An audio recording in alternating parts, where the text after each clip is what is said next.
I was about 21 or something when that happened. And it was such an astounding thing that this knowing had arisen from my body. I was involved in an exercise where I was sharing center of gravity with another person. And I think there was something about that was very important about having this experience. It was about coming together with another.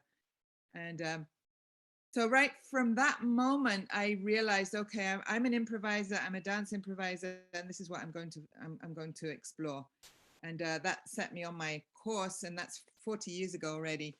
And I think it was really that experience was the catalyst for recognizing that there was an intelligence, an embodied intelligence that I wanted to explore. I wanted to listen, and it felt it was very connected to the fact that I realized that I was not separate from the whole. I was not separate from life, and therefore life, was speaking through my body. So that's really what and that has my path opened up from that beginning experience, and I went on to study Aikido for some years, and also spiritual disciplines. But for me, it was always, I wasn't interested in becoming a good dancer, a good Aikido practitioner. It was, or a good spiritual person. It was to do with the principles. I really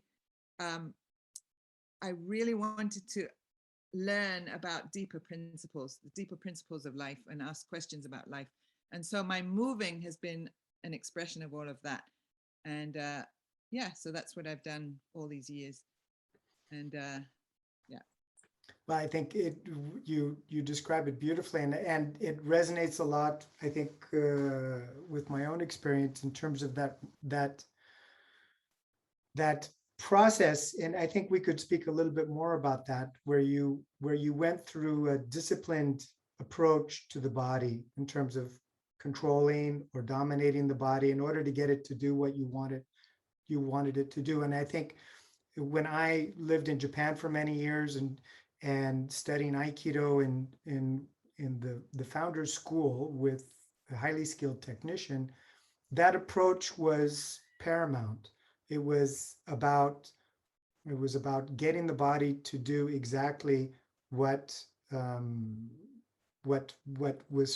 framework was about, what the skill level was about, the techniques, and applying and disciplining and mastering the body in order to acquire these skills. And there was this, in a way, false notion that in order to get to an authentic expression of body, to get to an authentic expression of the art, you had to master the techniques so much that they just became automatic, and then you were just kind of on automatic mode. And my insight, very similar to yours, was a realization that there was a moment back in after I had left Japan where I was studying and working with a student, and we turned out all the lights, and we put some music on, and we allowed the Aikido to happen spontaneously. And something happened where I applied a technique and he landed on the ground, and I didn't do it. And he was as surprised as I was. And we both said at that, it was complete pitch dark in the school. And we both said at the same time, who did that? And it was in that opened up to this recognition of a physicality, of an intelligence that functions not only through our minds in meditation and insight that spontaneously arises from letting go of conditioned belief patterns and conditioned holding patterns, but and that insight that shows up spontaneously, which feels so natural and so authentic, but that there was a domain through the body that functioned in the same way, that there was an intelligence that functioned in an appropriate and responsive, systemic or integrated fashion with the world around. And that intelligence was something that was inherent. It wasn't developed. it was uncovered, it was allowed, it was engaged. And of course, I'm not in recognizing that, I'm not denying the value of learning basic skills or drawing, developing those technical capacities that every art has to a certain degree, whether you're a musician, dancer, or martial artist. But that mastery was really about letting go rather than adding on or developing more. And that was a radical shift in the Aikido, because it mirrored my experiences that had occurred in meditation, that had occurred in the realm of insight, that had occurred at the level of letting go of cognitive biases, of holding patterns in the mind, and identity structures, and recognizing that awareness is something inherent and when allowed, functions beautifully and effortlessly without needing to evaluate or to control. But there was a domain in the body that had the same quality and the same taste that I had recognized in meditation. And that's, I think, is exactly what you're pointing to, this sense of discovering something that had already been and just needed to be allowed. Does that make sense, what I'm saying? Yeah, it does. Absolutely. And I just want to respond to one thing when you said about that, it is important to have basic skills. Sure. Basic technical skills. So for instance, with the body, it's important to know, about the basic anatomy, the spine, the front, the back, sides, and so on.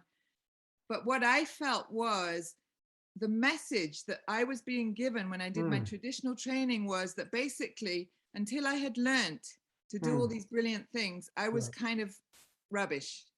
I was not worth anything until I learned to perfect all these things. Right. Whereas this other thing, this other perspective that you're talking about is where you look at our connection to everything and you go, this is who we are. Yes. Right? It's incredible. We don't know what the body is. Let's explore it. And along the way, we can learn techniques, but we can have a lot of fun learning techniques. Yes. Yeah. They don't mean anything about our identity. Right.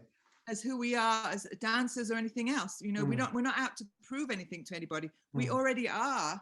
You know what I mean? Yes, absolutely. Yeah. Absolute. I mean, the how we function. Yes, now with modern science, we've picked apart so we do know how extraordinary it is. But do we really know that? We know it from here, because we hear scientists talking about it. But do we really know it as the home that we live in for the time that we're on this earth? Right. And that's the interesting, yeah. I think we've heard that message, that part of the spiritual life, or the perspective of a spiritual understanding was the discovery of how to be in the right place at the right time, and but when the body is allowed and that body intelligence is activated, it becomes a visceral experience of learning how to be in the right place at the right time with the environment that it's in. And that occurs so much faster than the mind is too slow to allow that to occur in the instantaneous responsiveness that is explored through contact, whether it's dance or Aikido, and how that functions in a moment by moment experience that feels so true, so obviously appropriate, not conceptually analyzed as being right or wrong, but an obvious appropriateness, and that sense of freedom that comes with that. And a sense of being immersed and connected with the world around is that experience is a result of that. In my experience, was a result of that letting go of that needing to control, which I had also been told through my schools. You need to control in order to get where you want. You need to control. You need to acquire the more techniques, more information, the more you can, and I had gone through that phase. I had spent 7 years in Japan. I had studied Aikido techniques inward and outward, and had really gone through the gamut. And I realized I was not going to get to where I wanted to be just by practicing more technique. And that sense of letting that narrative go was an allowing for something else to show up. And I think there is something there that's incredibly important to recognize from the onset when you start any type of discipline. If a student comes into an Aikido school, and oftentimes the message can be, as you reflected, can be said to that student, you have nothing. I have all the techniques that you want. I have all the information that you want. I have all the tradition that you want. I will give that to you over time. And then generally you will grow into a valuable individual. But now you are not valuable. You have no, you're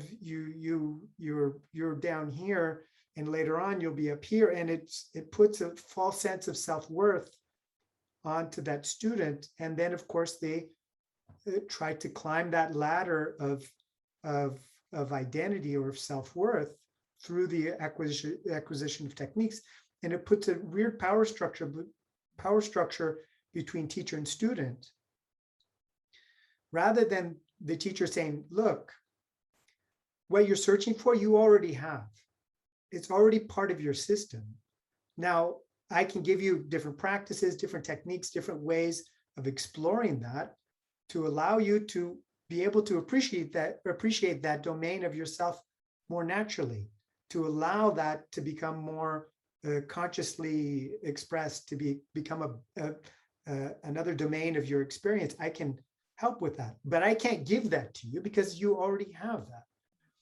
And that, I think, changes the narrative and allows the teacher and the student to meet more as fundamental equals. And the teacher is now as a facilitator of accessing this intelligence, rather than a giver of that wisdom. And therefore the student becomes dependent on the teacher in that sense of the teacher acknowledging their self-worth, acknowledging their value in the group, who they are in the sense of being an important person or a non-important person in the company or in the school or in the process. And I think that's a very valuable shift in the way we could communicate what it means to grow and evolve in a body discipline. Well, I think, unfortunately, at this point in our evolution as the human species, at least in the West, our training through school from the very beginning is one of this perspective on life, and it's a what it comes from really is a misunderstanding of actually the nature of life, really, and our connection to it. You know what I mean? Yes. So we don't understand that we really are an integral part of it. Yes, so, exactly. Therefore, of course, everything's there if you're an integral part of it. Right. How could it be otherwise? But because at this point, there's still this misunderstanding, then our training is this one. Other, this one where you have to build all the time, you have to become all the time. Right. And you just look around at the mess that the world's in, what we're doing to the planet, and you understand the abuse of power, exactly as you've just, you've talked about that right there in the relationship with teacher, and this abuse of power that can come about because we're not trained to trust ourselves. We're trained to acquire expertise and knowledge, and then we're somebody, you know what I mean? Right. So because our training has been that from the very get-go, it feels like we have to take a big risk to let go of that. That's what it feels like. To let go of that feels like taking a huge risk. But of course, whose arms are you going to fall into? When you do that, you're going to fall into the arms of life. There's no other, you know what I mean? Or people call it whatever they want to call it. Right. But it feels like the biggest, scariest thing to let go of this identification with you know, the things that we've built up our the whole things life. that we've acquired, and identifying with what we've acquired. And it's a doomed process, because as we engage in that type of practice, we acquire certain skills, we acquire certain modalities, certain techniques, certain things, and those things come and go, right? We have the skill of being able to do a particular movement, and then as the body either gets injured or ages, we lose that skill, and then we feel less than. It's like, well, I used to be able to do that, now I can't. Yeah. And yet when we access the principles underneath those techniques, when we access that living quality, intelligence, and the perspective that can appreciate it, what I found is whether I can do something from the past or not doesn't limit my capacity to respond in this moment. And my capacity is always without limit. So there's a limitless nature to the freedom that this body experiences when it's resonating with itself. But when it's comparing itself to somebody else or to something in the past, it's always, how much do I have? How much have I lost? And where do I meet? And this type of acquisitorial nature to the process limits that recognition of the true freedom that my system has, not just only in the cognitive state of shift in perspective that can occur in meditation, and not only just in the emotional nature of compassion and love, but in the actual physical creativity, the physical dynamic that flows through my system. And it's a recognition of the way I put it, an energy that exists in the body that has no age. There's a quality about the body that has no age. Of course, the body does age itself, the structure and the domain, but there's a nature of something that fundamentally functions at the source of who I am, that literally is not defined by age, not defined by the age that my body is at. And in that place, there is a limitless capacity of expression and creativity, which is extraordinary to feel. And then the art blossoms, because at any point in time, the possibilities for creation are literally limitless. And so I don't miss the past, in the sense that the joy of discovery and creativity exists as much now as it did in the past, as it did when I first started. In fact, I appreciate it more than I did when I was a beginner in the discipline. I don't know if that makes sense or not.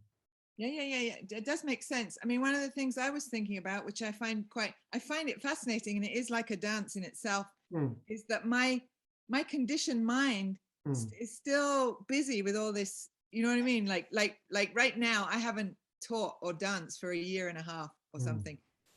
I mean, I've done a few things online, but that's it. But I'm going to go in person and teach, you know, and it's a year and a half later. I'm a year and a half older. I've had quite a serious illness in that time, which I'm luckily, you know, I'm healing from. And I'm going to go teach in person. My conditioned mind's going, you're crazy. You're not going to be able to do anything. It's the same stuff, you know. Yes, right. So the fascinating thing is not to let that stop one.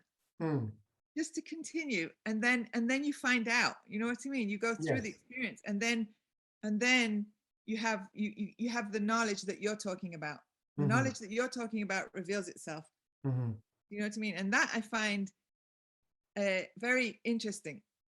Very interesting. You know, this dance, because the conditioned mind still does gets up to all its tricks.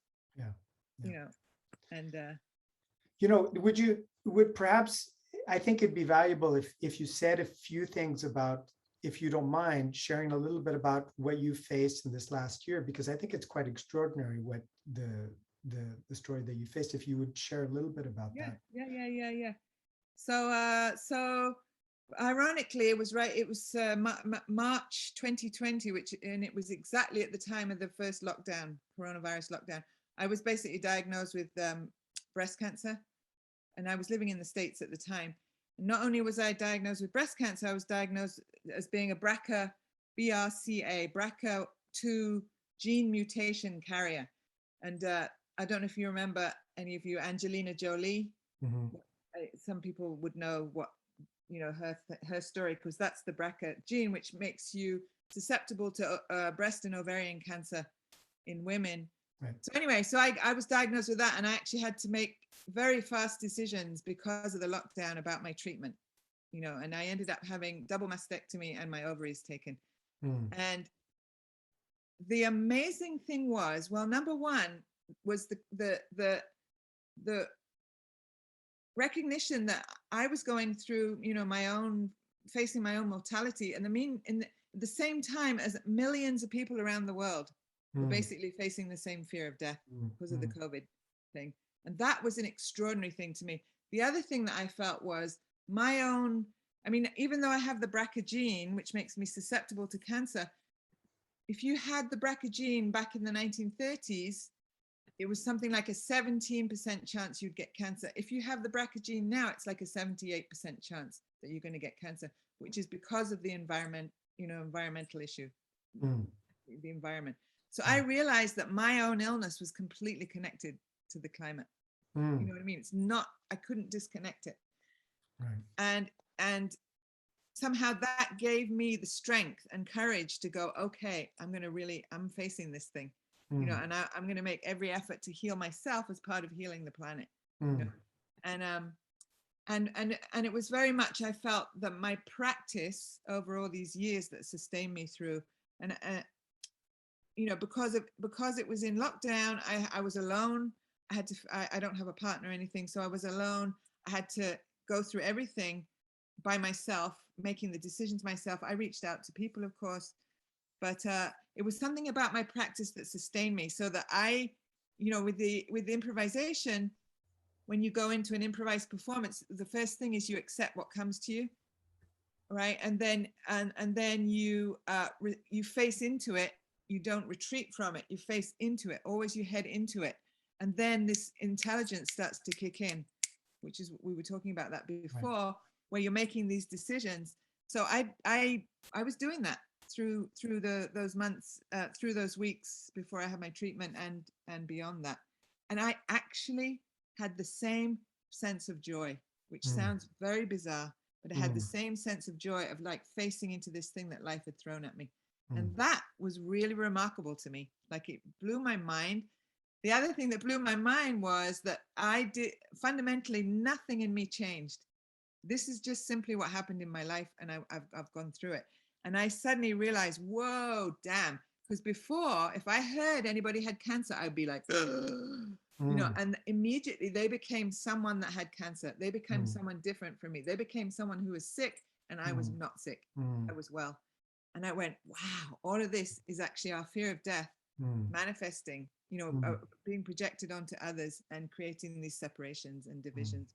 And that was also a huge learning, you know, which is a very important one, I think, because we can make people sick by projecting on them that they're sick, you know, by alienating people, by doing all of that. Right.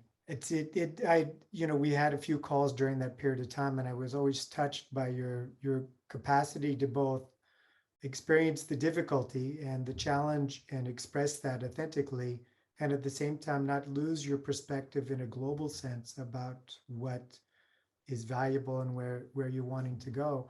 And you seem to be able to balance both an authentic vulnerability in the expression of what was happening, as well as a clarity of what the direction that your life was taking, and you didn't lose yourself in the process. And I was very impressed and touched by that.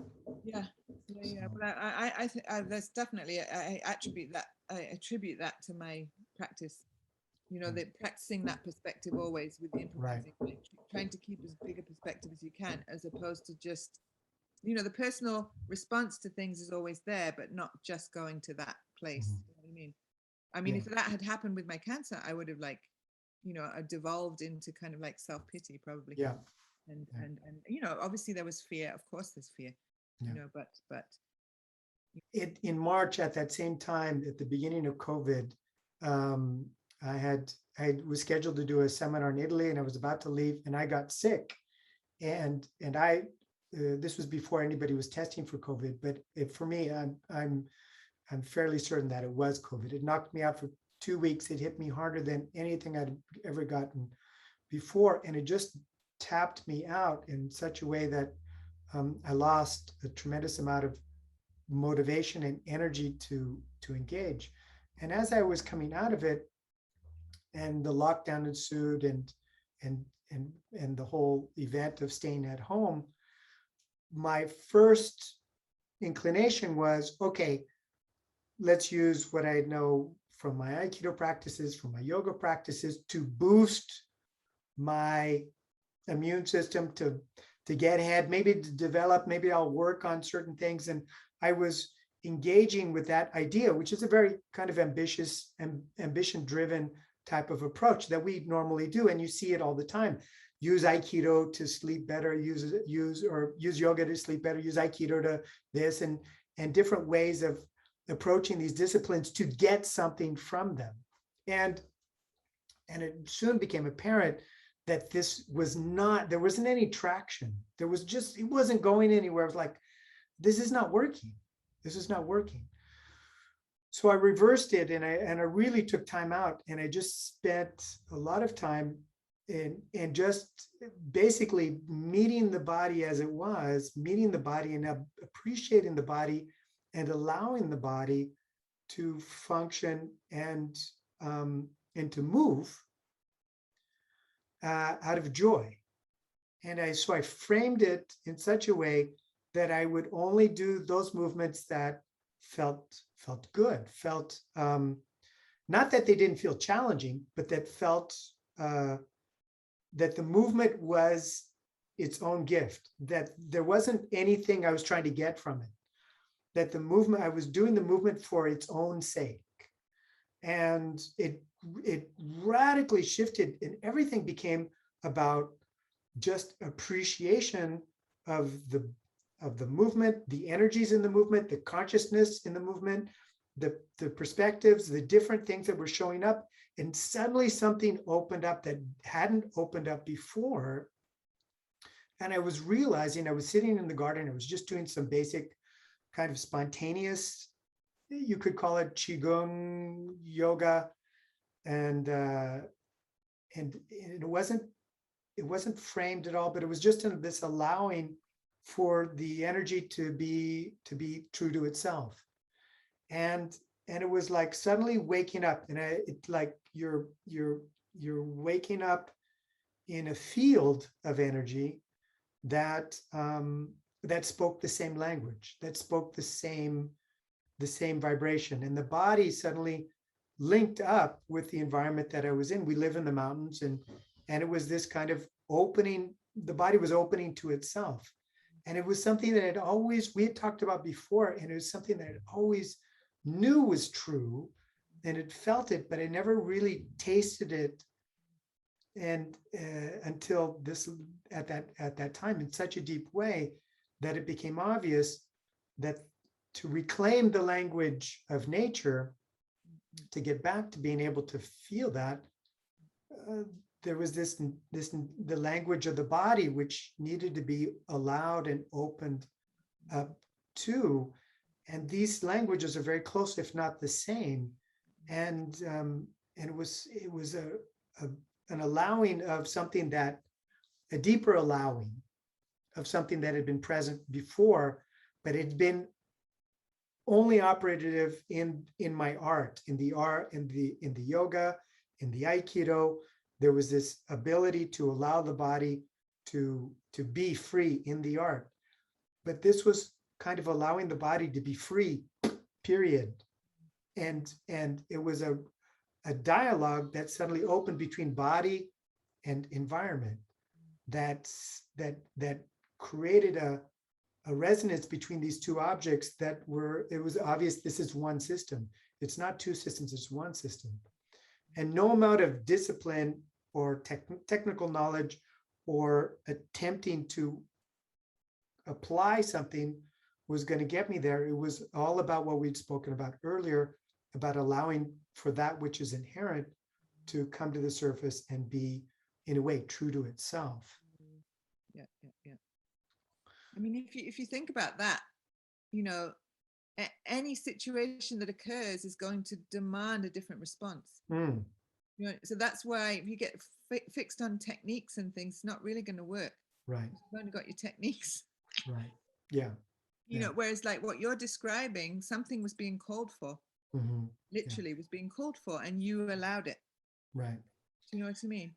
And I think that's what it's about, really. Yeah. It's about that. Yeah. And I think specifically in question with if we're looking at the question of our of the collective and global crisis that we're facing with regards to the environment, Yeah. with regards to our position in relationship to the world around us, it became obvious that so much of what our solution making was attempting to do was to bring the cognitive in an attempt to modify or apply mechanical solutions or technical solutions to the environment as a way to solve that. And it suddenly struck me that there's a dynamic and dialogue between literally the content of this nature, this body, and the content of our external bodies that that allow for a resonance to occur. And it's not something that can be necessarily needs to be necessarily analyzed by the mind, but a recognition that exists. Yeah. And that recognition is a tremendous support structure that I had not actually truly appreciated until, and still don't truly appreciate. It's uncovering in its exploration, and it's much bigger than my mind gives it credit for. Yeah, yeah. Well, I would imagine, quite honestly, that at least in the West, you know, that's where we're at, is to start to uncover that, what you're talking about. Yeah.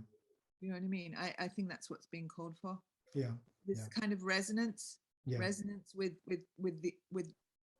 what's other than human. Mm-hmm. Yeah.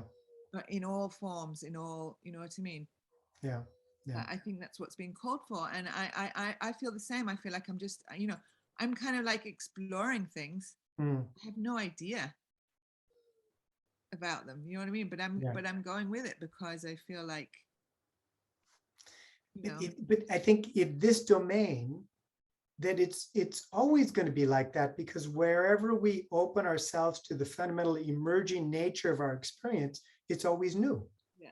Yeah. Yeah. Well, it's not just the insight in meditation, but literally the fundamental creative impulse that flows through our bodies, as who we are in relationship to the environment that we're in. And we're always in that environment. Even in the middle of an urban setting, we are still tied to the vibrant nature of life itself that permeates the planet. Because if we weren't connected to that, we wouldn't survive. We exist in a collective network of information and intelligence and nutrition and dynamic creativity that is part and parcel of who we are, both as, you know, at the level of our individual, but the level of our collective. And feeling the impact of the pandemic on our collective psyches points to that systemic experience of who we are, and that we exist as a system, and systems within systems, so to speak, with our individual state or our immediate environment, to our larger social and even economic environment. There's no place where we are not, in a way, touched and connected with the world around us, and to be able to open to that, not just conceptually get it, go, yeah, I get it, it's a nice thing, I intellectually understand it, and to go beyond that intellectual understanding and experience that at the level of insight. And meditation is a wonderful experience and powerful, and does give that experience of freedom and no limitation. But to experience that at the level of the body, and to feel that immediate connectivity with nature itself, with the earth, I mean the tangible ground, and the growth of the trees, and the movement of nature as being part of our inherent system, and the intelligence of that is connected to our own system, and there's no separation, is something that I feel is extraordinary to appreciate. The beauty of it is a gift that I'm very grateful for tasting, at least just tasting a little bit of. Again, I have a feeling it's something. The word practice doesn't quite go with that, what you're talking about, but we can give ourselves, you know what I mean? Right. More to that, because that's the only thing that that's made sense to me. Mm-hmm. You know, for me personally, after I got sick in the States, I decided to come back to Wales to be in the nature, and I've just sat in nature for a year and swam in the rivers. I wanted to get inside, you know, the rivers. I wanted to get in the water. Right. So all through the winter, I was in the waters, and I wanted to do that for no reason. Yeah. You know, honestly, I mean, I know it's good for your health when you get in water, but I wasn't doing it for that. I was doing it because I wanted to be in. Yeah. And yeah. And it's a strange experience. It's a lot like what's the word I want to use? Recalibrating the system in a way of bringing it back to a default setting of just dropping into nature itself, where the body is what is around it. I'm not a foreign object in nature. I am nature itself. And going in cold water and finding those sacred spots in nature to reclaim that, such a beautiful experience. And it is very interesting. It's very interesting because we're so used to appropriating everything. You know what I mean? That part of me even wants to appropriate that. but can I just let it? Can I just, you know? And I think about the indigenous people. They live like that, but they're not claiming anything. Right. If anything, they're doing that. You know, I think very much so. Their thing is that they're just there to look after while they're there. Right. While one is alive, you look after what you're with. Right. You know what I mean? So, especially in the Western ways of thinking, it's just insane how we want to appropriate and make something out of everything we do. Right. And there's a quality in there that I feel like I'm just sniffing now. I'm not doing that. So you know what I mean? It's like, and it's very difficult because we're used to either scientifically proving everything or claiming things, or I don't know, creating structures out of things that we can, you know, form techniques that we can sell to people and all of this stuff, you know.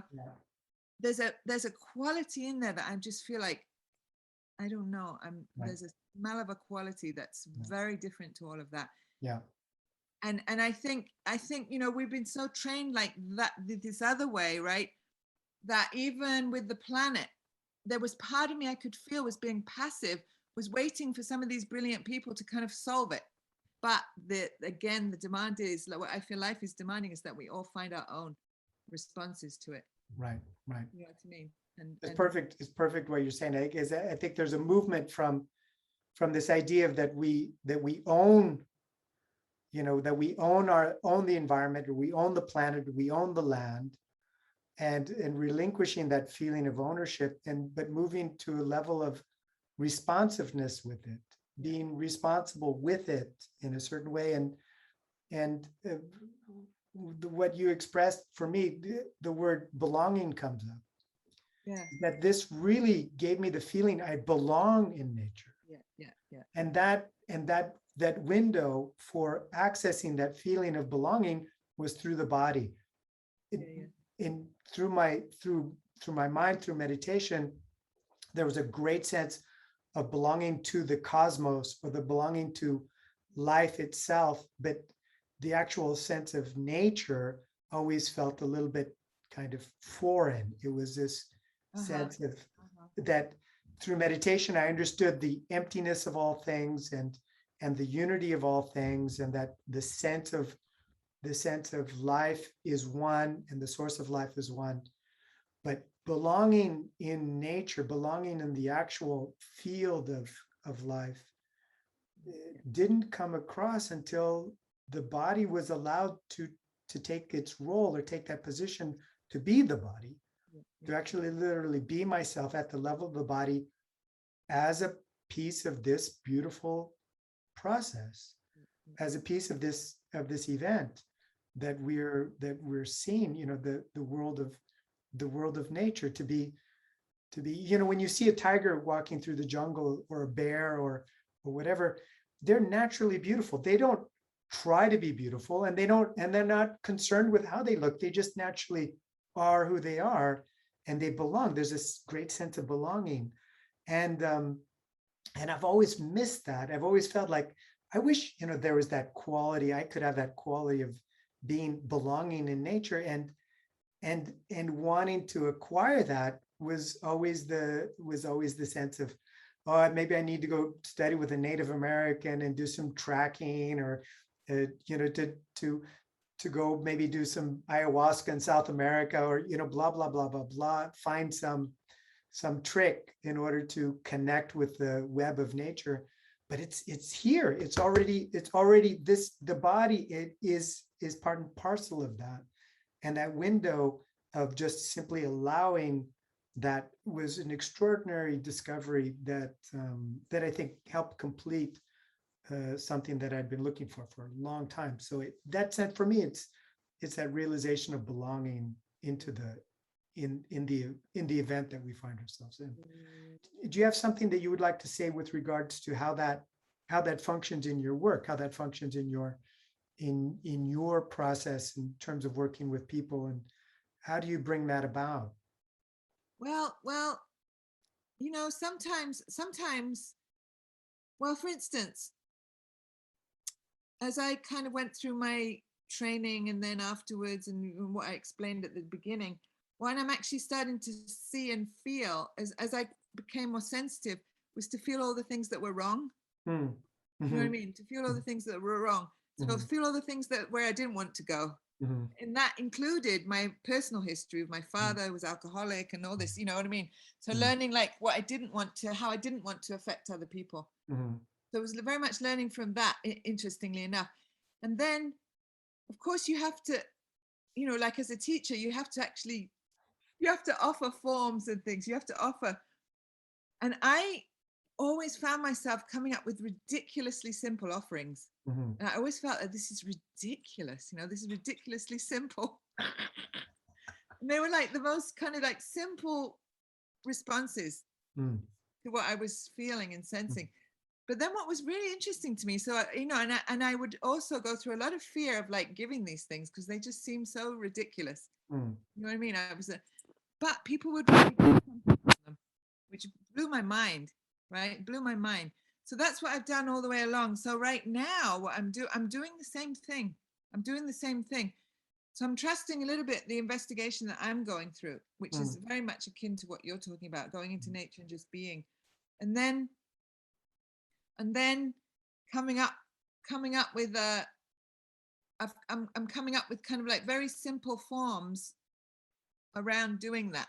And that's kind of where I'm at, but I never feel confident with any of it.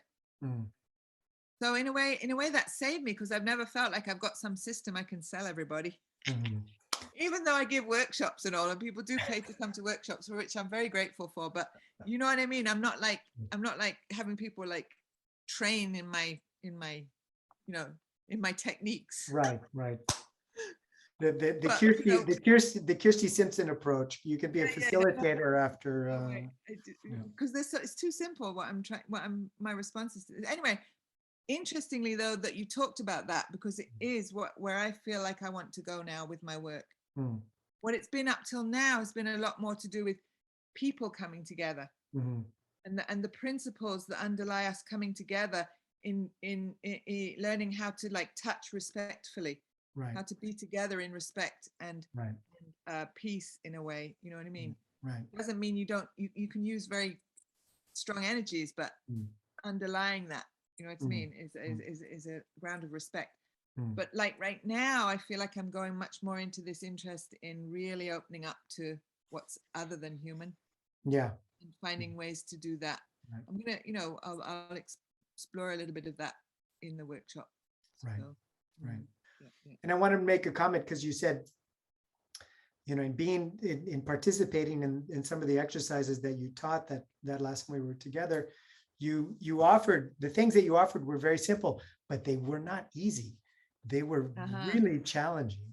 And the approach was so simple, but the challenge in being able to allow oneself to really go into what you were pointing was really holy shit. And it was a beautiful holy shit, but it was still holy shit.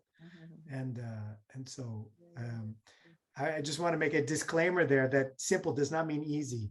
And it doesn't belay the profundity that you were sharing, which was really great. It's really great. But I think there's a lot of possibility, I think, with regards to how our experience is reflected immediately through the body in our relationship with the other and our relationship with the environment, which I think is such an extraordinary place to play, and such an extraordinary place to give attention to and to appreciate that there's no gap in a way between that contact between self and other and how we relate to that relationship while being aware of our individuality and yet at the same time our collective experience too, that we are I am I and I am we, and to have that experience of both simultaneously, I am I and I am we, reflects to a large extent, I think, the perspective that is so terribly nourishing and supportive, for giving us, the context to explore how we can respond in both as individuals and as a collective, in ways that both honor both sides. It honors the I and it honors the we. It's not a sacrifice of the I for the sake of the we, and it's not a sacrifice of the we for the sake of the I. It's an honoring of both, which allows for something extraordinary to occur, and not a loss of my individual voice, at the sake of the or for the sake of the collective voice, and not a denial of the collective voice as a way to honor the individual voice. And I think therein lies for me an extraordinary place to play and to enjoy. Yeah. So I guess it might be nice to open up to some questions if anyone has any. That's exactly, I was thinking that. You're Just right. before we go there, we did want to say that one thing that, because I've known you, Patrick, for many years in different contexts, but we never taught together until we taught the last workshop. Yeah. And I think one of the things that I really, really appreciated was, you do come from the form of Aikido, and you know what I mean? Aikido is quite formal in a sense. But I would also say that you're finding simplicity in that form. Do you know what I mean? Which again is challenging, but that gives the potential for really deep insight into some of these questions that we're going into. And what I saw was that, for instance, dancers that are used to like really kind of like just exploring freedom and all that, it was challenging for them to go to the simplicity of that form. You know what I mean? But especially under the context of conflict or pressure, which is that martial nature, which demands such kind of like, okay, I really need to step up. That is a very beautiful part of Aikido, and yet, but it's a beautiful part of Aikido, because I mean it's so intrinsic to life. Yeah. Because we learn from conflict. Yeah. Actually, we learn when things are challenging. Yeah. When we're actually butting up against something. Yeah. And I felt that you have a great skill in taking people to that place. Once people get over maybe some resistance to actually just really simply applying themselves, which is in a way it's similar to what I do, just a different. so that was one thing that I really, really appreciated. And therefore I thought that the two ways that we teach really can complement each other. And the other thing is you personally, I really felt it was amazing as an Aikido, like you talked about at the beginning, Aikido masters really set themselves up.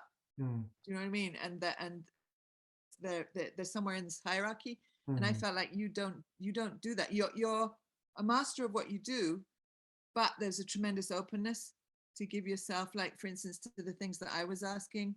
Yeah. You know, you're not a dancer, and there you were, you know, fully participating, and I just found that very moving, actually, like very moving. So so I really appreciated that, you know. And I think the feeling goes both ways, and the it's such a wonderful place to be, and not to go too far to this, but to meet somebody of your caliber and your skill level, and to be able to have the openness to collaborate in a way where we approach the unknown and we allow ourselves to be new together in what we were bringing. That's really wonderful. It's very rare to meet that in another teacher, and to be able to kind of collectively or collaboratively co-create something that feels quite unified and quite integrated together. Yeah. So I think let's see if we have if we can be open for questions. And what we would like to do, I know that we could ask you to speak directly, but I think it'd be easier for us, if you don't mind, to post your questions in the chat, and I will read the questions to out loud for Kirstie to reflect on, and then perhaps we can respond to what you would like to ask. There's one question here. Thank you for the dialogue. What is your reflections on movement skills? And I'm not quite sure what that means, but Kirstie, do you have? Well, I think it was, for me, it relates a little bit to what we were saying at the beginning. Right. It's just helpful to have some sense of form, I think it is, you know what I mean, that supports the moving body. But I mean, we were designed to move, you know. I mean, I always find it very funny. That, for instance, you can have somebody that's been trained in ballet, and it's probably the same in Aikido, you know, who looks incredible in the balletic form and that, but you try and get them to do something simple like lie on the floor, and it's like, it's amazing. It's impossible to move outside of their form. So there's a level of movement skill that is just inherently within us. We are designed to move. When you look at how we move, our joints and everything, we're actually designed to move. Right. You know what I mean? Yeah. So it's to my mind, a lot of the times it's getting us to move away from ideas of what we think we should be doing and what we should be looking like, you know, which is ideas that we've been fed about what, let's say, movement is, or what dance is, or something, you know, which just screws us up. Basically means that we're enslaved to trying to you know, find these to trying to fit into somebody else's idea of what movement is, to actually starting to explore our own bodies and how they intrinsically move, and being in awe of that. And that will soon take you somewhere pretty amazing. And then you can learn along the way, like we were saying earlier, very simple, you know, skills, which, you know, I'll always fold those into what I'm teaching. I give very simple skills, for instance, of how to fall into the earth. Really important. I think that's something that actually all people should be taught, especially as we get older. We should be being reminded of what it is to actually fall into the floor, you know, relearn or whatever, so that when we fall as we get older, we don't hurt ourselves. Those kinds of things. So those kinds of skills, simple skills, are important. But right. I would agree with you. I think at the initial level, because we've been so physically conditioned to hold and frame our bodies in particular positions, and you know, and we do that because society asks us to keep it together. You know, when we get on a bus, we get on a train, when we're walking through the store, there's a certain kind of framing of the body which kind of inhibits its natural expression of its physical power, of its erotic nature, of its sense of space, its sense of freedom. And so we frame it and contain the body. And then so getting people to learn basic skills as a way to kind of reconnect with the body, I think can be a good initial phase, but it's helpful to remember that we're attempting to reclaim an intelligence which is already fundamentally active. If you look at the way a cat moves, you look at the way a great ape moves, if you look at the way a horse moves, their movement is fundamentally beautiful, integrated, and organically evolves, organically develops through their own play, through their own experience. So child. Yeah, exactly. Yes, exactly.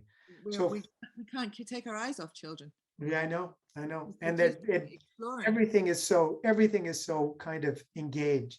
Yeah. And if we can adapt, if we can learn movement skills as a way to moving towards that freedom of who we are at that level, which then allows us to dance a dance that we've never danced, to do the movement that we've never done, to be free in areas where we are unsure or don't feel at ease, but we are still at home in our bodies, comfortable in our skin, so to speak.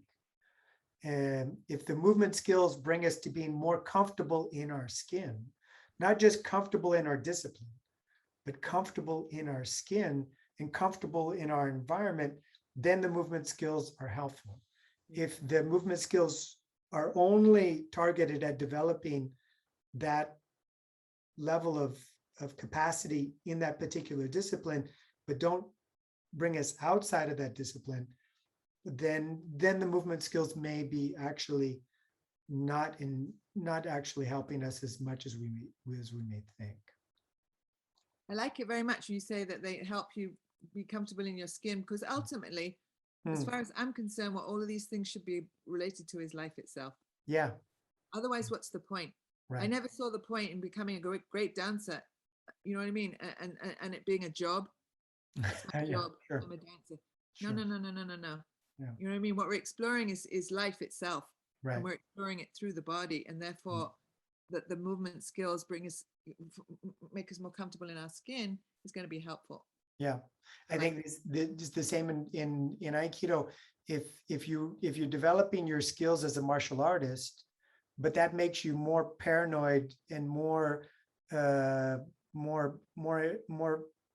engaged with constantly being afraid or wary of your environment and being tuned into conflict as in an aggressive or antagonistic relationship. So you're always on the search for a threat.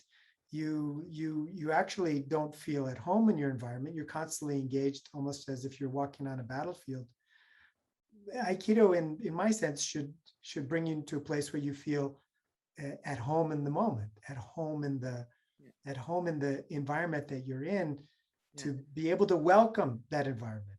A sign of power is the ability to welcome that which is outside into your circle of engagement, not to keep it away, but to actually bring it in closer. And so I think that being comfortable in our skin helps provide that kind of capacity, that kind of skill.